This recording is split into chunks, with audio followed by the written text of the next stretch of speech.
Hello guys, I just got finished recording the keyboard and update gaming PC video. One thing I do want to talk about though, and this random thing that I just decided to do, is Starship. If you guys don't know what Starship is, come on, you really should know. It's Elon's rocket company, well, SpaceX, and they build massive rockets like Starship. Starship is actually the biggest and heaviest and most powerful rocket ever flown, like before, right?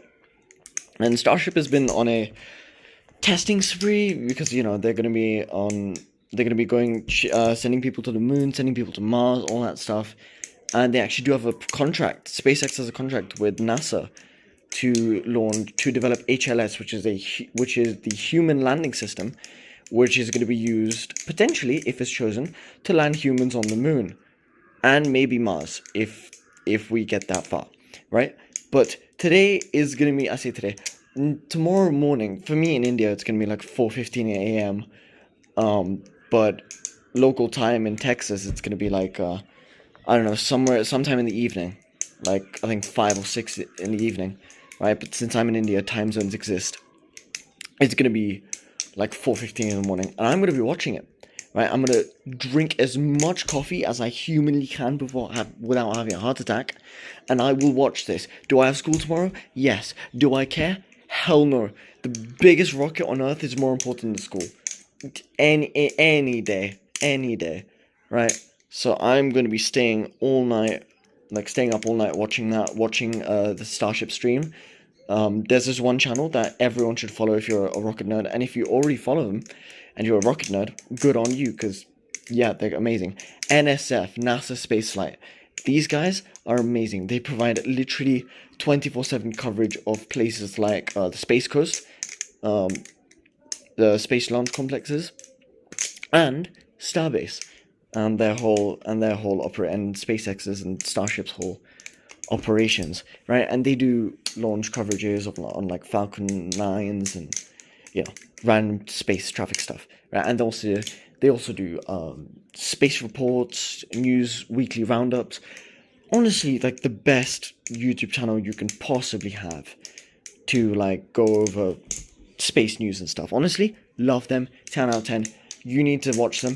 And if you guys watch this video in time to watch Starship Flight 13, follow along with the live stream. I will definitely be in the Starship Stakeout and launch stream, because bro, it's gonna be epic. Version 3 of Starship, the booster, the Raptor 3 engines, oh my god, it's so much more efficient than Raptor 2, and the flames coming out of Pad 2 are fucking massive, absolutely massive, bro.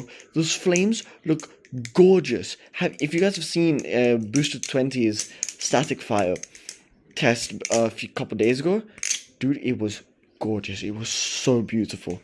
The flames. The NSF actually had a low exposure camera out there to expose the detail in the flames, and it was so pretty. Oh my god, most beautiful spectacle I've ever seen come out of NSF. I do apologize for the absolute mess in my room. Almost all of this stuff isn't mine. That laptop is my old laptop, the one with the failed SSD. That bag is my radio transmitter for my drone. The headphones are mine as well. I guess half of the stuff is mine.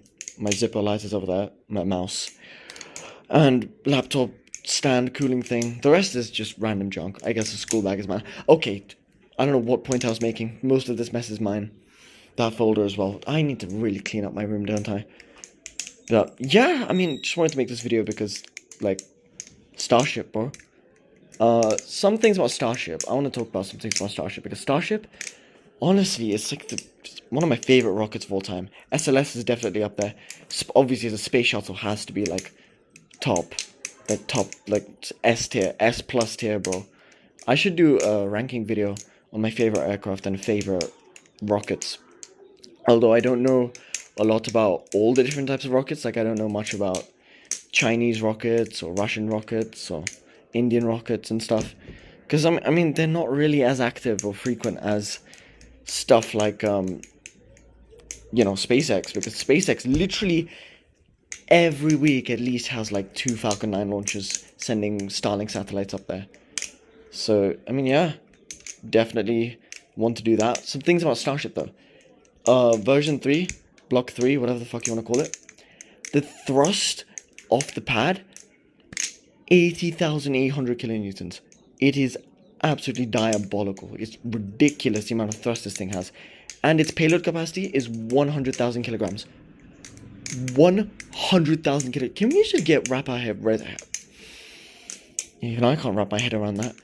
100,000 kilograms is insane. I don't know how much that is in tons, but like 100,000 kilograms, bro.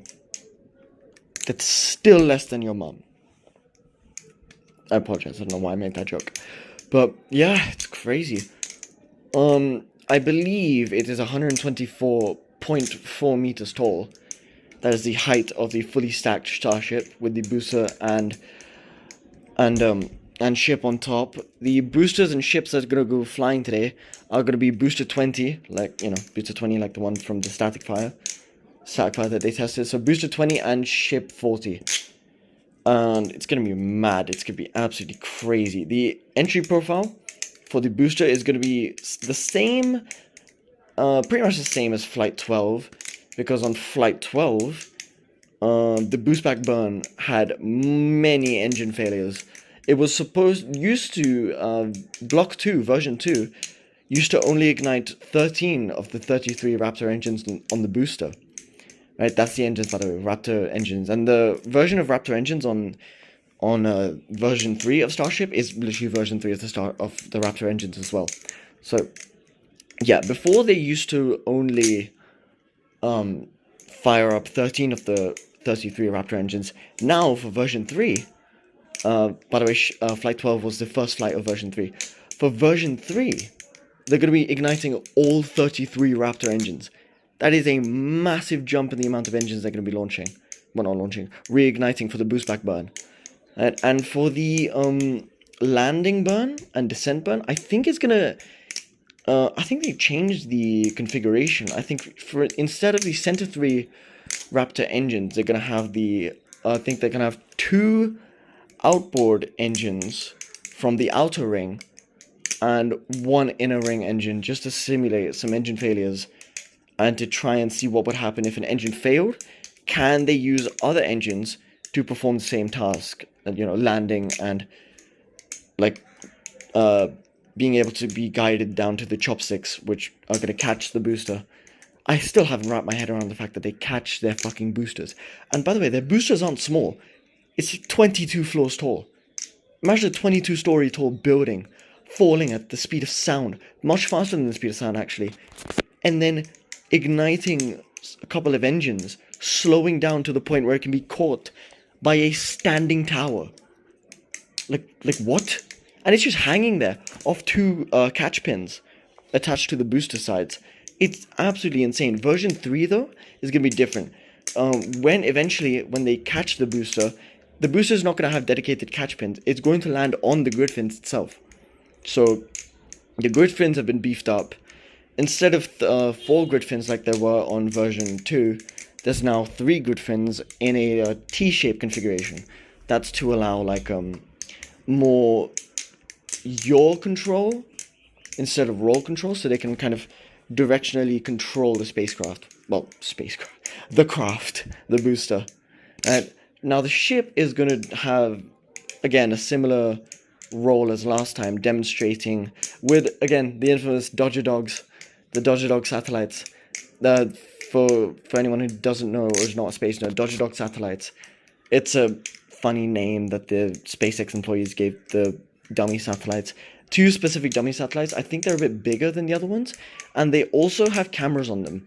So when they're ejected or deployed from the payload bay, they look back at the ship, and we get views of the ship from outside the vehicle, and it's going to be amazing. We got views of outside the vehicle on Flight 12, by the way, first time that's ever happened, so that was amazing.